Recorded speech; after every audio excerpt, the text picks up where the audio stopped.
안녕하세요. 오늘도 사연살롱을 찾아주셔서 감사합니다. 저는 경기도에 사는 50대 여성이에요. 오늘 그동안 제 가슴에 묻어두었던 이야기를 해보려고 해요. 지금 저를 알고 지내는 지인들은 저한테 이런 일이 있었는지 아무도 모르거든요. 저는 지방도시에서 태어나 평범한 부모님 밑에서 자랐어요. 어릴 때는 친구도 많았고 공부하기보다 노는 걸 더 좋아했던 아이였죠. 엄마 아빠는 동네에서 식당을 하셨는데 성격이 좋으셔서 주변에 있는 가게들하고도 두루두루 잘 지내셨어요. 저는 그런 부모님과 함께 별 걱정 없이 살았고요.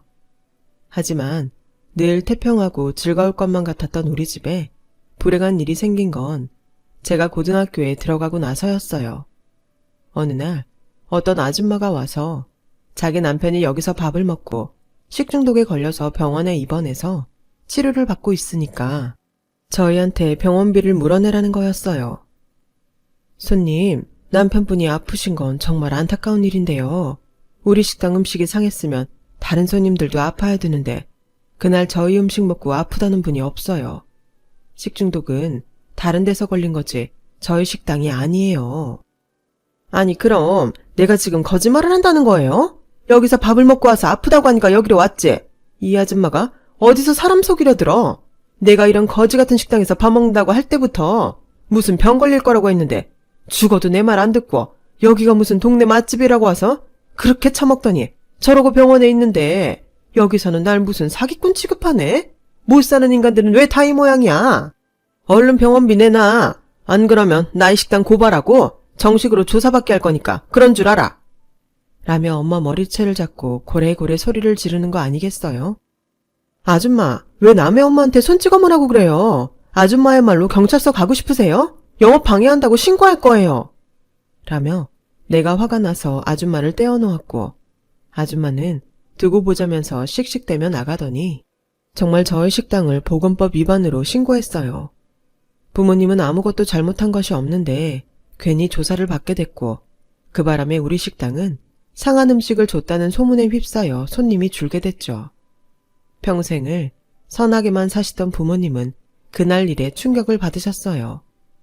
엄마는 며칠을 알아누웠고 아빠는 손님 없는 식당 밖에 나와서 먼 하늘을 보며 한숨만 쉬었죠. 그 아줌마는 동네에 새로 생긴 아파트 단지에 이사 왔다고 하더라고요. 그래서인지 동네 가게들을 무척이나 무시하고 깔봤어요. 그때부터 이상하게 식당 운영이 잘 안 되기 시작했어요. 제일 큰 이유는 아빠가 힘들어하시며 주방을 자꾸 비우셔서 그랬던 것 같아요. 사람들 마음이 다 나같지는 않다고 해도 어떻게 이럴 수가 있는지 그동안 나를 그렇게 오래 봐왔던 사람들이 그런 소문 하나 믿고 외면하는 게 너무 억장이 무너져서 아무것도 못하겠어.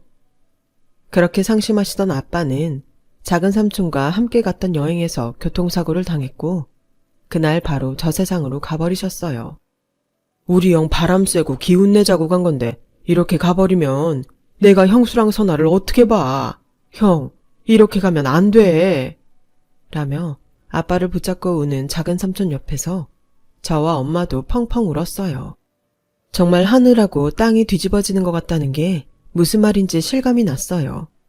고등학교 2학년 때까지 낙천적으로 즐겁게만 살아왔던 저에게 처음으로 인생의 쓴맛을 느끼게 했던 일이었어요. 저는 아빠의 고향에 있는 선산에 아빠의 관이 땅속으로 들어가는 걸 보면서 우리 식당 때문에 식중독에 걸렸다고 난리친 여자를 생각했어요. 그리고 돈도 많이 벌고 될 수 있는 대로 좋은 직업을 가져야겠다고 마음먹었죠. 그 이후로 저의 삶은 이전과는 180도로 변했어요.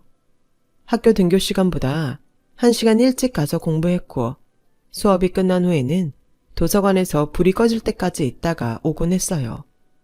피곤하고 힘들고 더 자고 싶을 때도 많았지만 그때마다 억울하게 돌아가신 아빠를 생각하며 말 그대로 이를 악물고 힘을 냈죠.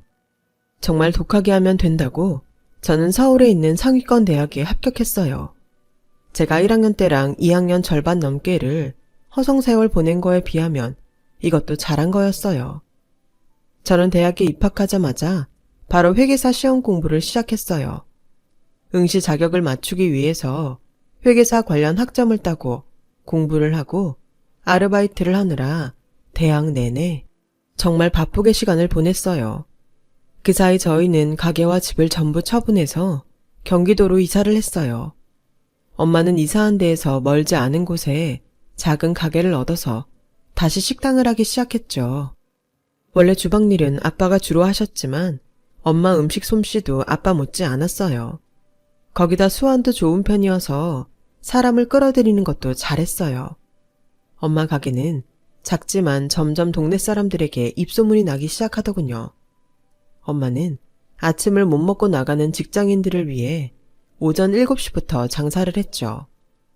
저는 대학 졸업 전에 회계사 시험을 보았고 여름방학 내내 2차 합격자 발표를 기다리며 엄마 식당 일을 도왔어요.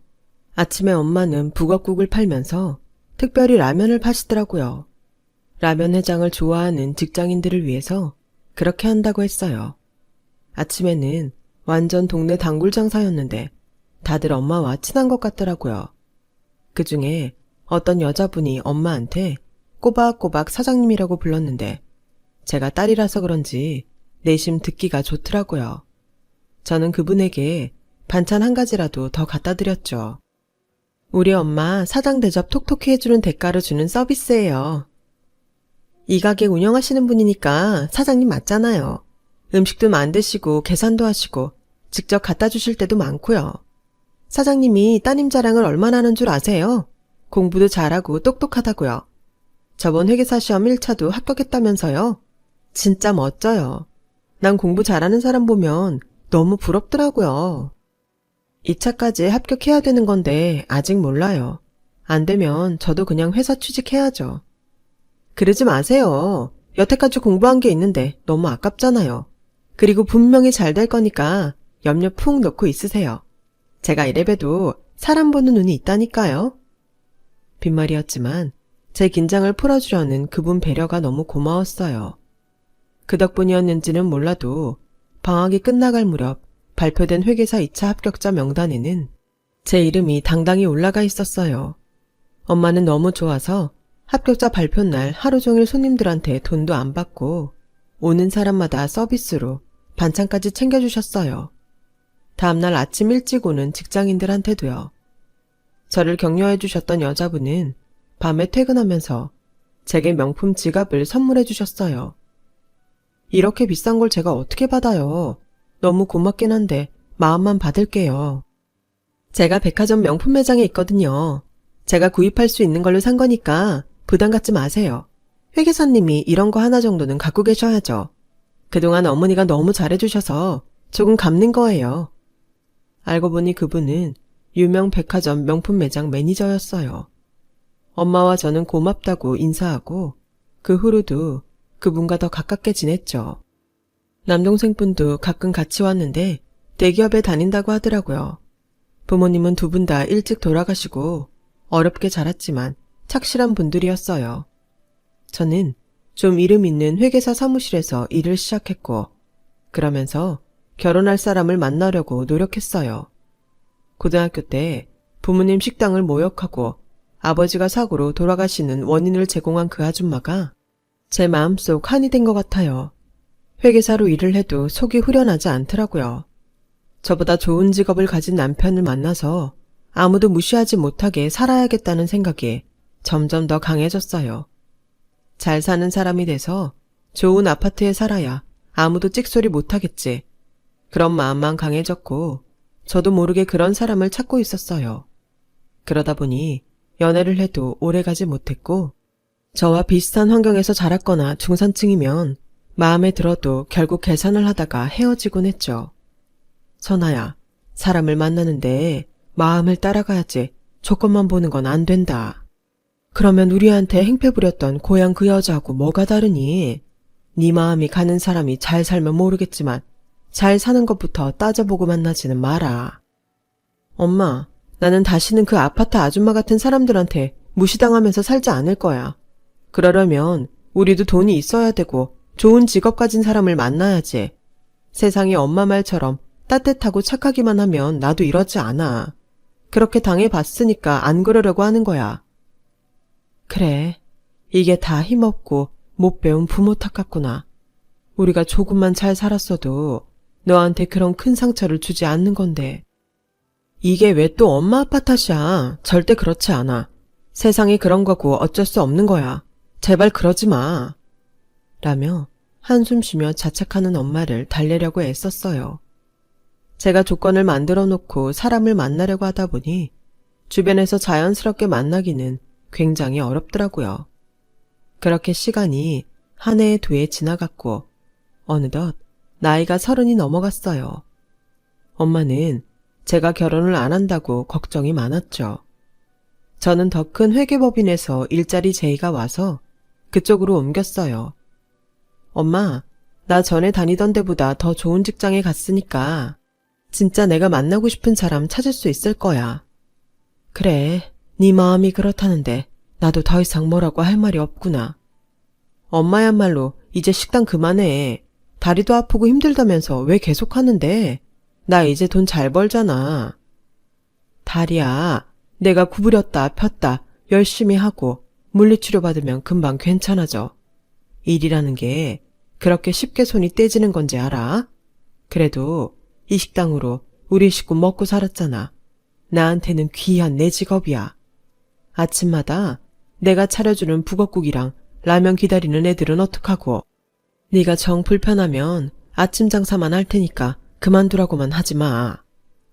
저는 엄마가 가난했던 기억이 지긋지긋해서라도 당장 때려칠 줄 알았는데 우리를 먹고 살게 해준 거라며 식당 일을 좋아하시는 엄마가 의외였어요. 그 무렵 저에게 모르는 아줌마한테서 불쑥 전화가 왔어요.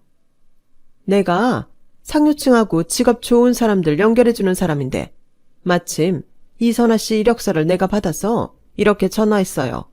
괜찮은 사람 있는데 어디 한번 만나볼래요? 글쎄요. 너무 갑작스러워서 당황스럽네요. 제가 좀 생각해보고 다시 연락드릴게요.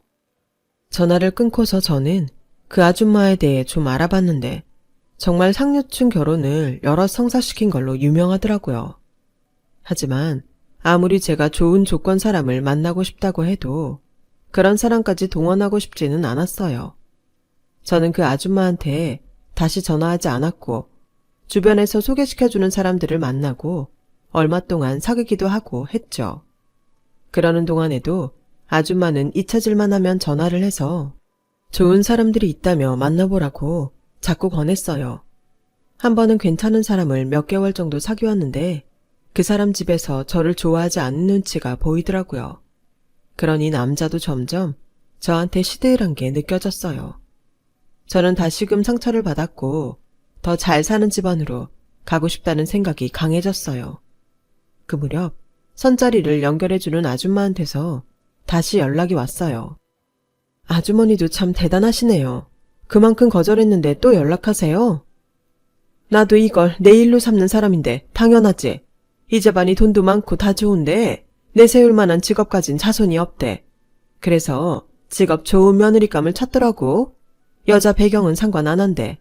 부동산으로 돈을 엄청 많이 벌어서 강남 웬만한 데에서도 이 집안은 무시 못한다고 하더라고. 한번 만나볼래?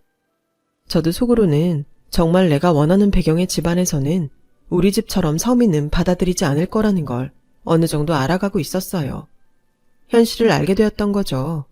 그래서 돈 많고 다른 사람들이 함부로 무시 못하면 되겠다 했는데 아줌마가 딱 제가 생각하고 있던 사람을 소개한 거죠.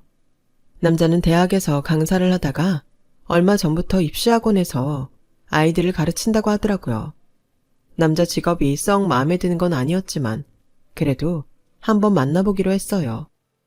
저는 이렇게 중간에서 누가 소개해줘서 만나는 게 두 번째예요. 처음이 아니니까 익숙해지지 않을까 했는데 그렇지도 않네요. 저는 처음이라 그런지 어색할 거라고 생각했는데 생각보다는 괜찮은 것 같아요. 그러면 다행이에요. 저는 선아 씨가 불편하실까봐 염려되더라고요. 라는데 조금 작업성 멘트 같기도 했지만 저한테 호의를 가지고 대하는 게 보여서 기분 나쁘지는 않았어요.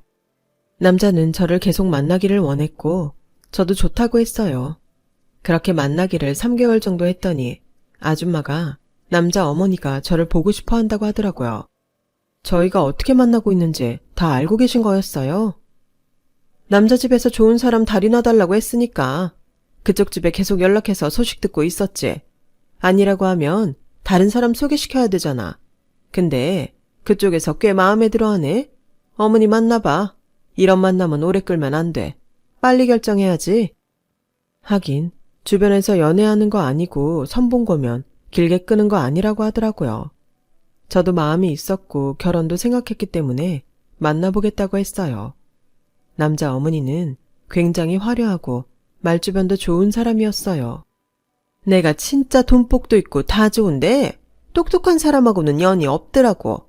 그래서 어떻게든 며느리는 머리 좋고 돈 잘 버는 직업을 가진 사람 얻어야겠다. 아주 벼르고 별렀지. 그랬더니 정말 이렇게 회계사를 만나게 되네. 이름이 선아라고 했지? 선아 너도 이제 걱정 마라. 내가 사무실 차려주고 너 팍팍 밀어줄 테니까 하고 싶은 대로 다 해봐. 안 그래도 남자 어머니는 온몸을 유명한 명품들로 다 휘두르고 나왔어요.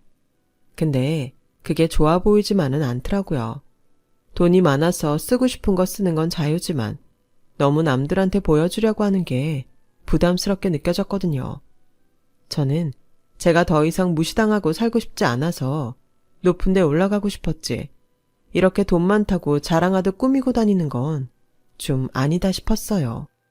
하지만 저는 더 좋은 자리가 없을지도 모른다는 생각에 마음이 조급했어요. 그래서 성격이 외향적이라서 그렇다고 좋게 받아들이려고 애를 썼죠. 몇 번을 더 만나면서 좋게 생각하며 지나가다 보니 어느새 저와 남자의 결혼은 기정사실화 되어가고 있었어요. 엄마도 집에 인사 온 남자에게 따뜻하게 잘해주셨고요. 나는 다른 거 바라는 거 없어. 우리 선아, 더는 세상에 상처받지 않게 자네가 잘 다독이며 재미있게 살았으면 좋겠네. 염려 마세요, 어머니. 제가 정말 잘하겠습니다. 엄마는 그런 남자에게 계속 고맙다고 하시는데 엄마가 저 때문에 마음고생을 하신 것 같아서 너무 미안했어요. 저희는 상견례 날짜를 잡자고 했는데 남자 어머니는 그런 거 너무 거창하게 하지 말자고 하더라고요. 겉으로 보이는 거 좋아하고 꾸미기 좋아해서 좀 의외였어요. 우리 애 아빠도 없고 니네 아버지도 없는데 그냥 가족끼리 모여서 식사한다는 느낌으로 간단히 저녁만 먹자. 네, 그건 저도 좋아요, 어머니. 엄마도 괜찮다고 하실 거예요. 저는 어머니가 섭섭하실까봐 그렇죠. 나 그런 거 가지고 섭섭해하는 사람 아니다. 그건 그렇고 주말에 시간 좀 비워라. 내가 너 머리끝부터 발끝까지 제대로 싹 옷이랑 구두 맞춰줄게. 어머니, 그런 거는 결혼하고 나서 해주셔도 돼요. 아니다. 나는 내 며느리 될 사람이 허접하게 하고 다니는 거 싫다. 누가 네 돈으로 하랬니? 내가 다 돈 낼 테니까 걱정하지 마. 제가 허접하게 하고 다닌다는 말이 마음에 걸리기는 했지만 원래 생각하고 말하는 사람이 아닌 것 같아서 그냥 받아 넘겼어요. 그리고 주말에 남자와 남자 어머니와 함께 백화점 명품 매장에 갔죠. 거기서 저는 뜻밖의 사람을 만나 너무 반가웠어요. 바로 엄마 식당 단골이고 저한테 명품 지갑을 선물해줬던 언니였어요. 저는 너무 반가워서 아는 척을 하려고 했는데 언니는 매니저답게 깍듯이 예의를 지키면서 저희를 대하더라고요. 남자 어머니는 매장에서도 온갖 물건을 다 꺼내오게 하고 좀 난리 법석을 피우는 스타일이었어요. 저한테 잘해주려고 하는 건 알겠는데 정말 결혼해도 될지 자꾸 마음에 의문이 드는 행동을 많이 하더라고요. 소파에 발을 올리고 앉기도 하고 직원들에게 명령하듯 물 가져와라, 우리 며느리 되래, 홍차 대령해라 이러는데 정말 민망했어요. 옷이고 구두고 다 필요 없다고 하고 나와버리고 싶었죠. 남자는 자기 어머니 행동이 익숙해서 그런 건지 아무렇지도 않게 옆에 앉아서 똑같이 구는데 조금 실망스럽기도 했어요. 쇼핑이 그렇게 고역인 것도 처음이었어요. 겨우 쇼핑이 끝나고 매장을 나오는데 그 언니가 끝까지 깍듯이 인사하고는 마지막에 나가는 제 손을 붙잡고 조그맣게 내가 나중에 연락할게 하는데 뭔가 굉장히 다급함이 느껴졌어요. 저는 언니가 왜 그러는지 어리둥절하기만 했죠. 그날 밤 언니는 엄마가 식당 문 닫을 때 허겁지겁 뛰어와서 저를 찾았어요. 엄마가 연락해서 나간 저는 언니가 새하얗게 질려 저를 잡아 끄는 걸 보고 뭔가 심상치 않은 게 있구나 하고 느낌이 왔죠. 너 진짜 그 집 아들하고 결혼하는 거야? 안 돼. 절대 안 돼. 그 여자 우리 매장뿐 아니고 명품 매장마다 다 소문이 났어. 몇 번이나 입고 신고 했던 거 자기한테 안 맞는다고 환불하러 오고 안 된다고 하면 꾸역꾸역 본사까지 전화해서 행패 부리고 진상도 보통 진상이 아니야. 그것보다 더 중요한 건 나 전에 오늘 너랑 온 남자가 부인이라고 데리고 온 여자 봤단 말이야. 3살인가? 애도 있었어. 언니, 그게 진짜예요? 정말 부인도 있고 아이도 있는 거 확신할 수 있어요? 그런 게 아니면 내가 이렇게 끝나자마자 미친 듯이 뛰어나왔겠어? 네가 어떻게 공부하고 지금까지 왔는지 내가 잘 아는데 그런 사람하고 결혼하면 안 되잖아. 나 그럼 니네 엄마 가게 다시는 못 가. 니네 엄마가 우리한테 얼마나 잘해주시는데 네가 사기 결혼하는 거 알면서도 가만히 있으면 사람도 아니지. 언니는 정말 쉬지 않고 한꺼번에 말을 내뱉고는 가쁘게 숨을 내쉬더라고요. 언니 말로는 그 집이 돈이 많은 건 맞는데 거짓말도 잘하고 남 등치는 짓도 잘한다는 얘기를 많이 들었다고 하더라고요. 워낙 진상짓을 많이 해서 한 번은 본사에서 조사까지 했었다고요. 오늘도 못 들어오게 하려다가 제가 있는 걸 보고 그냥 받아줬다고 하네요. 저는 그날 밤새 잠 한 잠 못 자면서 고민을 하며 이것저것 계획을 세웠어요. 그리고 며칠 후에 저랑 엄마랑 남자, 그리고 남자 어머니랑 같이 저녁 식사할 곳을 예약했어요. 꽤 비싼 한정식집을 예약했다며 제가 다 내겠다고 하니 남자 어머니는 저한테 안목이 있다며 굉장히 좋아하더라고요. 두 집이 저녁을 먹는 날, 남자와 남자 어머니는 나란히 온갖 명품 상표가 찍혀있는 옷을 입고 나왔어요.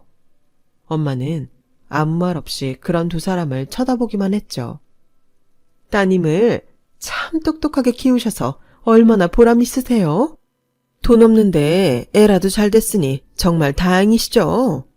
라며 생각 없는 말에 엄마는 아무 대답도 안 하시더군요. 저는 잠깐 밖에 좀 나갔다 오겠다고 하고 자리를 비웠어요.